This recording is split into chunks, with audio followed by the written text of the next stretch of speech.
Assalamualaikum and good day. In this video, we try to understand habitat selection. Habitat selection.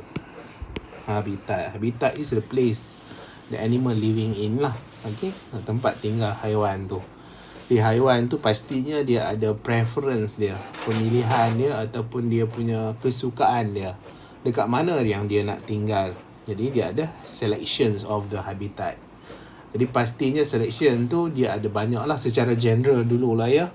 Dia ada banyak lah kriteria, dia banyak dia punya interest, dia banyak dia punya factor influence dia punya selections of habitat.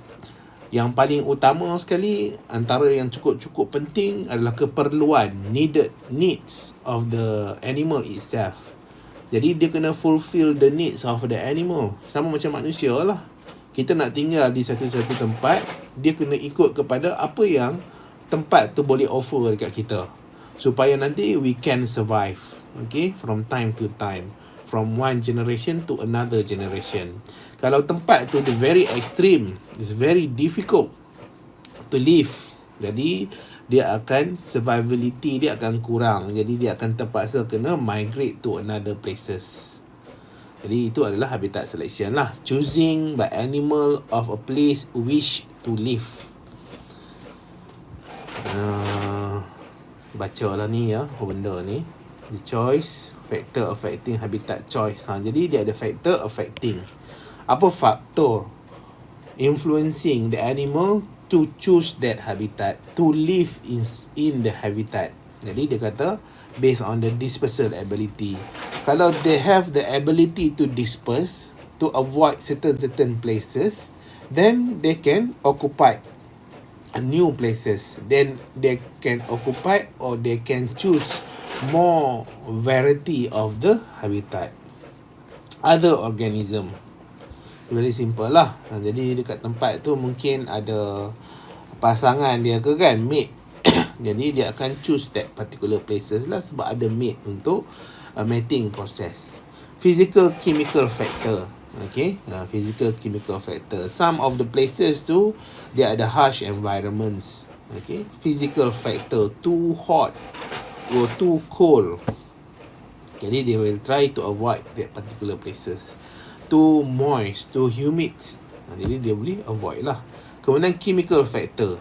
Chemical factor ni mungkin pH, salinity akan influence their behavior, their choice of the habitat. Then we have the choice of breeding site. Jadi tempat dia nak mating lah. Jadi kemungkinan di situ tidak ada pasangan dia. Jadi dia kena migrate to other places.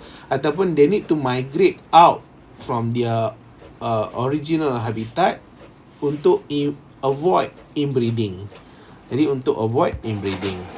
Kemudian kita ada role of proximal factor, environmental and social cues. And then we have environmental and social cues. Dia ada cues tertentu yang akan bagi tahu dia that is the time for migration process.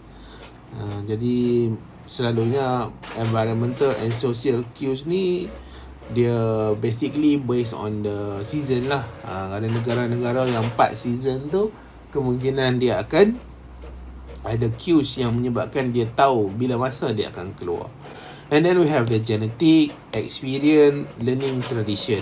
Jadi you think by yourself lah, what is the logic behind the factor. Kan? Genetik memang dalam memang dalam gene dia tu dia akan migrate to another places. Jadi dia akan migrate lah. Jadi memang dah ada cukup masa dia rasa restlessness, dia rasa tak selesa. Terlalu lama sangat dia duduk di situ. Jadi nak tak nak dia kena keluar. And then distribution, space and density for species. Of course dia ada high density, ada moderate density, low density. High density ni selalunya kemungkinan food source. Dia cluster, dia clump dekat certain location. Sebagai contoh satu hutan tu, bukan semua pokok yang kat hutan tu ada buah yang boleh dimakan. Mungkin ada sebatang pokok je yang ada buah dia boleh dimakan. Jadi dia cluster dekat situ lah. Kan kalau kamu belajar tentang distributions of tree pun, tree tu kalau dia nak disperse dia punya seed tu, dia akan elakkan disperse dekat-dekat supaya nanti seed tu ada high probability to survive, to become tall tree ataupun to become more strong, supaya dia akan avoid competition dengan diri dia sendiri. Jadi dia akan jauh daripada satu sama lain lah. Jadi tempat yang ada buah tu akan high density. And then moderate density ni tempat yang dia hanya nak bermain sahaja, dia bukan tinggal di situ. Kemudian low density ni tempat yang less source lah, less source, kurang sumber. Contohnya macam monyet tu. Dia ulang balik. Kemudian dia buat tentang eksperimen, transplant eksperimen. Transplant dia macam letak sesuatu pada satu tempat. Jadi dia tengok kat tempat tu ada apa. Okay, macam mana survivability of the animal yang been placed at that location. Jadi ini adalah eksperimen. Dia letak, survive tak survive. Kadang-kadang kita rasa dia akan survive, okay, tapi tak survive. Kemungkinan second generation dia survive, third generation dia tak survive. Anything can happen. Okay, anything can happen. Dan dia boleh kadang-kadang dia skip generation. Contohnya generation yang ketiga tu, survivability dia banyak yang mati. Tapi datang generasi yang keempat tu, tiba-tiba dia tinggi. Kita tak tahulah apa yang berlaku. Dia ada factor influencing dia punya populations increase and decrease tu.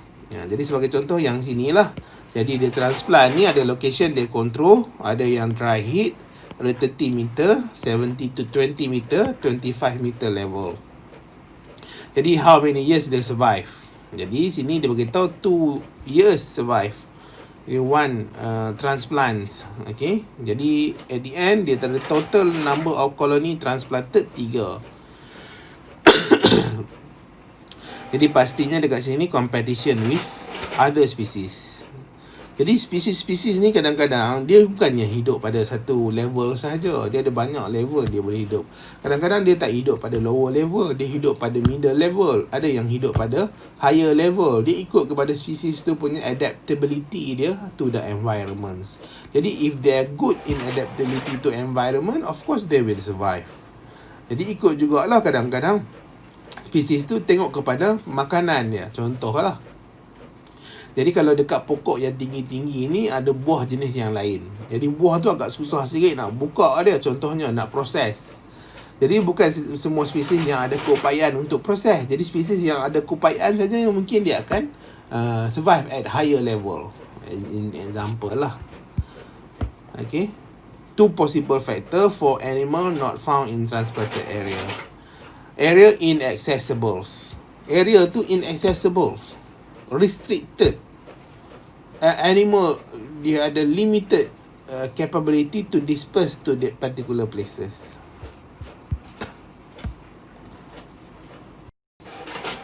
Sekarang kita pergi kepada dia punya diagram ni. Ni baca lah ya. Apa benda kat situ tu. Species absent because of dispersal. Dispersal. Kenapa spesies tak ada dekat kawasan tu? Sebab dia disperse pergi ke tempat lain. Okay. Kenapa dia disperse pergi ke tempat lain? Sebab dia area inaccessible. Area tu inaccessible. Tak boleh nak masuk ke contohnya. Ataupun tak sesuai ke. Macam-macam lagi lah faktor yang boleh mempengaruhi kenapa area tu inaccessible. Tapi kalau spesies tu absent, bukan disebabkan oleh dispersal, mungkin disebabkan oleh behavior. Jadi kalau dia sebabkan oleh behavior, sebab apa? Sebab dia fail to recognize that particular places yang absence of the species tu suitable. Jadi dia dah masuk kawasan tu. Bila dia duduk kat kawasan tu, dia rasa tak selesa lah. Banyak orang-orang yang tak berapa nak baik duduk kat situ. Jadi dia sendiri rasa tertekan jiwa raga dia, menyebabkan dia pindah tempat lain lah. Jadi area tu jadi absent of species. Ataupun bukan disebabkan oleh behavior, disebabkan kemungkinan other species. Jadi ada other species tu bersaing dengan dia. Kan? Jadi bersaing dengan dia, cakap tak elok tentang dia. yang menyebabkan dia pun rasa tak selesa nak duduk kat situ. Okay, dia terpaksa kena bersaing teruk, penat dia. Jadi dia pindah tempat lain lah. Jadi tempat tu akan kosong. Jadi disebabkan antaranya predation, ada pemangsa dekat situ. Okay, pemangsa ni macam-macam lah. Orang yang akan menyebabkan kita ni menjadi mangsa lah, mangsa keadaan. Selalunya orang yang memangsakan orang lain ni, dia pemangsa. Parasitism, competition, disease, lack of food. Seterusnya, kalau bukan other species, physical or chemical factor. Kemudian condition, climate, soil, characteristic. This is not very difficult lah kan. Jadi dia nak cerita tentang kawasan tu, that particular area, absence of species. Why the absence of species? Maybe because they're dispersed to other places. If yes, they're dispersed to other places, kenapa? Why that happen? Because that particular places is not suitable. Then we go to behavior. If the dispersal is not the factor, then if the behavior not the factor, other species. If other species is not the factor, physical or chemical factor. Dispersal ability. Ini dia bagi contoh lah tentang starling bird ni.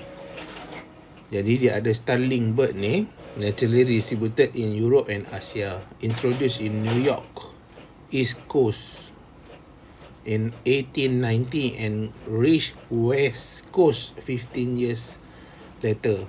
Now it is the most abundant bird species.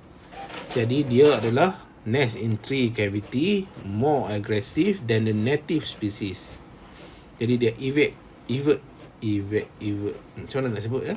Entahlah, dia halau lah keluar flickers from their nest hole. Nampak tak? Berapa kejamnya kan. Ni alam haiwan lah, memang dia punya behavior macam tu. That is their behavior. Dia orang luar, kau orang lah dibuang daripada luar.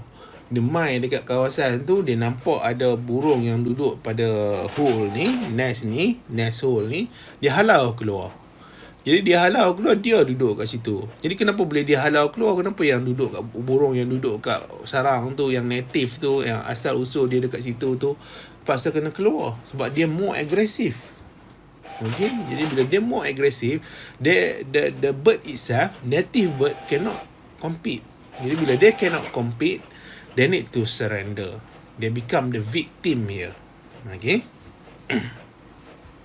Other thing you read lah. Okay?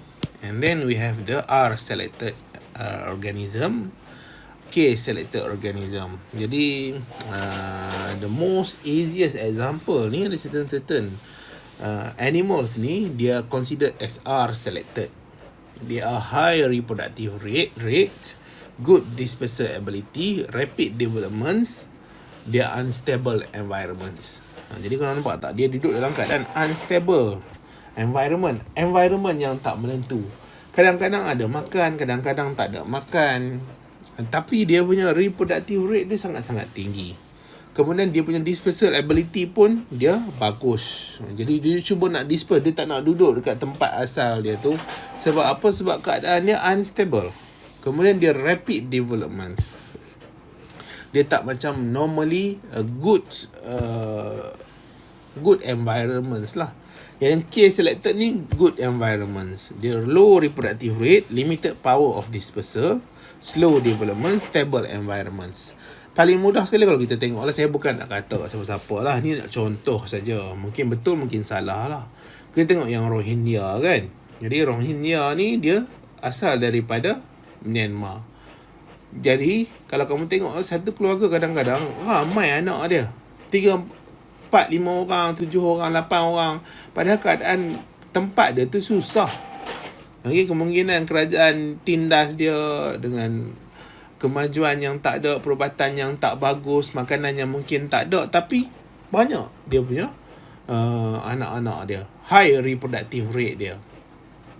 Kemudian dia punya dispersal ability kan habis. Kalau tak dah keadaan environment dia tak selesa, tak bagus, jadi dia terpaksa kena disperse to other places. Jadi dia pergi ke Bangladesh lah, dia pergi ke Indonesia lah, mai ke Malaysia lah. Jadi dia cuba nak keluar daripada negara dia tu yang tak stabil tu.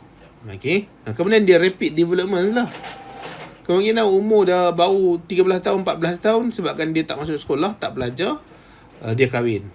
Dapatlah anak pula. Jadi wanita-wanita umur 14 tahun, 13 tahun, 15 tahun dah mula berkahwin. Kemudian yang case selected ni kalau negara yang maju, kan, high income country. Contohnya Jerman. Jadi Jerman ni memang dia terkenal dengan low reproductive rate je. Dia tak banyak. Satu keluarga tu mungkin seorang je anak dia. Jadi dia tak banyak anak satu keluarga. Kemudian limited power of dispersal. Dia pun dah duduk environment yang stable kan. Buat apa dia nak keluar lagi? Dia duduk je lah kat situ. Negara dia kaya raya. Negara dia jaga penduduk-penduduk dia. Kemudian slow development. Jadi kemungkinan sebabkan dia memang fokus untuk belajar, kadang umur 40 pun tak kahwin lagi. Kan, habis degree buat master pula, master buat PhD pula, PhD buat postdoc pula. Jadi ada macam-macam yang menyebabkan dia slow development. And then we go to behavior. Behavior pattern keep species from occupying apparently suitable habitat. Baca lah, kan, faham lah dia punya behavior lah yang menyebabkan dia nak duduk situ atau tak nak duduk situ. Okay. Kalau habitat tu sesuai, dia duduk lah. Tak sesuai, dia pindah lah tempat. Contohnya macam yang ini kan. Ini worm lah. Okay. Cacing kan. Ataupun beluncas, caterpillar. Cacing pula, caterpillar. Jadi caterpillar ni takkan dia nak masuk kawasan yang daun dia tak ada dah ni. It's not suitable lah. The source is limited. Yang menyebabkan takkanlah dia nak continue eat something that very poor. Okay. Kemudian interaction with other organism. Ini pun boleh baca jugalah. Jadi dia punya interaction with other organism. Dia ada intraspecies, interspecies. Kamu belajar daripada sekolah rendah lagi tentang intraspecies dengan interspecies interaction ni. Kalau intra tu selalunya within the same similar species. Kalau inter tu different species. Dia kalau nampak ni abundance dia, density dia banyak dekat antara 6 to 5,000. Cuma dia akan cuba elakkan daripada dia overlap antara dua spesies ni. Kenapa dia overlap antara dua spesies ni? Supaya dia takkan ada interspecies competition lah. Dah lah dia terpaksa kena bersaing dengan spesies yang sama, kau adik-beradik dia. Yang ni dia terpaksa pula kena bersaing dengan daripada spesies yang lain. Jadi kemungkinan dia akan bermasalah. Ni baca lah ya. Nampak tak? Yang ini sama juga. Spesies yang hitam ni, Melanocaris vesteri ni, dia duduk kawasan high elevation. Yang tengah ni duduk at middle elevation. Kemudian yang ni duduk dekat lower elevation. Mount Karimu pun sama juga, high elevation, lower elevation. Yang tengah ni dia tidak ada. Okay, dia tidak ada.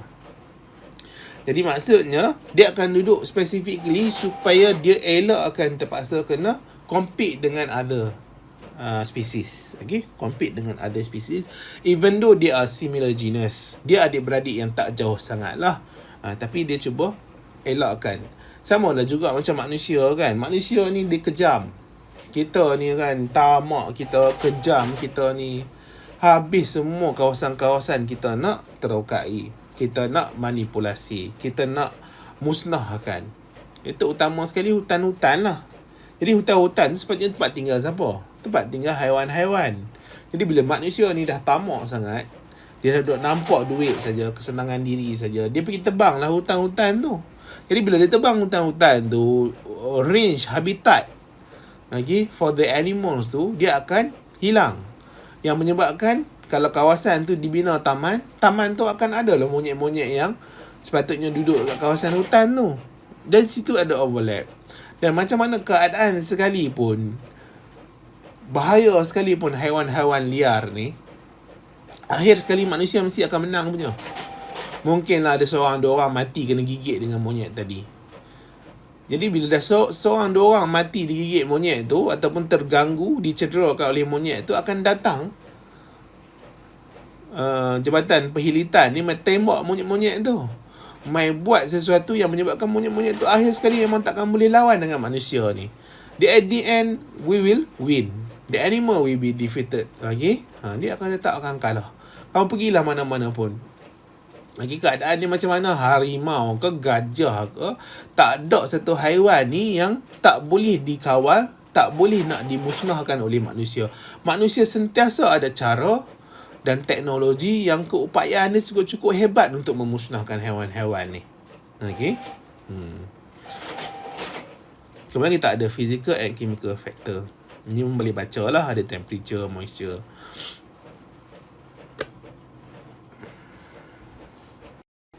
Okay, sekarang ni kita tengok diagram ni, figure 14.5 ni. Distribution of adult and newly settled larvae of two species of barnacles. Ini nampak macam complicated lah kan. Apa benda lah diagram ni. Jadi kita ada bagi tahu kat sini, dia ada dua spesies kat sini, Balanus, Cathamalus. Okay, Balanus dan Cathamalus ni bentuk dia lah.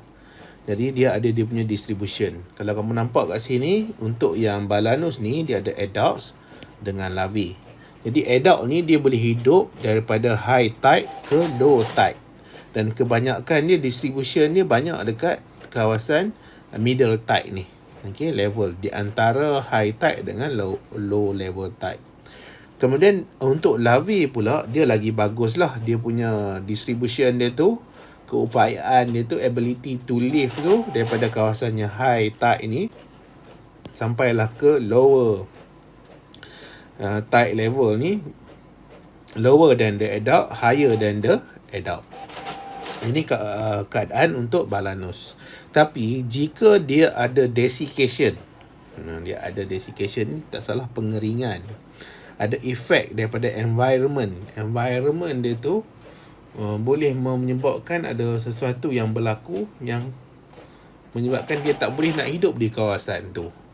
Yang menyebabkan A ni, kalau ada desiccation, dia boleh hidup di kawasan high tide level sahaja. Okay, high tide level sahaja. Boleh ya. Kemudian untuk yang B ni, kalau ada predation by tides, semestinya predation tu, kemudian tides tu ada di kawasan atas ni, yang menyebabkan dia boleh hidup di kawasan yang bawah. Kalau ada intra-specific competition, maksudnya dia compete pada sesuatu benda yang sama. Intra-specific ni maksudnya pada spesies yang sama. Jadi dia cuba elakkan, dia tak boleh hidup kawasan yang atas, dia dekat kawasan yang bawah, dan dia banyak pada low tide level, dia punya distribution. Boleh ya? Ini adalah untuk Balanus. Kemudian Cathamalus pula, dia boleh hidup pada kawasan high tide level untuk yang adults. Larvae dia boleh hidup pada high tide level hinggalah ke tengah ni. Dia tak boleh hidup, kedua-duanya tak boleh hidup pada low tide level. Okey. Dan kalau ada desiccation, sesuatu yang berlaku pada environment dia tu, menyebabkan dia boleh hidup kawasan atas ni. Kalau predation, kawasan tengah ni, Balanus, intraspecific with Balanus, dengan yang ini dia boleh hidup kat kawasan ni. Jadi dia nak ceritanya, dia punya tempat habitat dia tu ikut kepada apa yang ada di kawasan tu.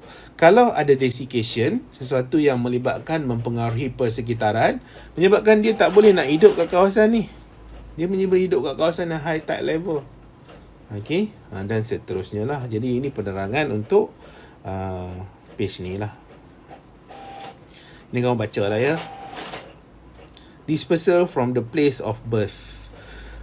Jadi selalunya haiwan-haiwan ni dia akan keluar daripada rumah dia lah. Kamu lah keluar daripada rumah mak ayah kamu.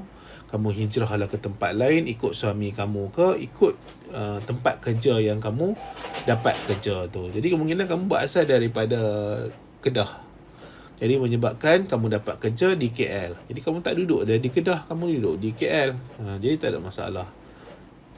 Okay. Jadi dispersal of the place of birth. Cikgu percayalah. Cikgu pula kan. Saya percayalah. Kamu disperse daripada tempat kelahiran kamu. Dan tambah-tambah kalau ayah kamu askar kan, lagilah kamu berpindah randah, kerja kat duduk kat sini, duduk kat sana, ngebaca lain ni ya. Jadi the cause of dispersal can be understood in two level. Kita ada proximate, immediate reason, ultimate level, evolutionary cause. Jadi kenapa dia boleh disperse ke tempat lain ni? Forced out by parent. Ibu ayah dia keluar lah, halau dia keluarlah, pergilah cari kehidupan sendiri kan. Takkan nak bergantung dengan mak ayah aja kan. Jadi two hypothesis forward to explain ultimate cause of organism to disperse.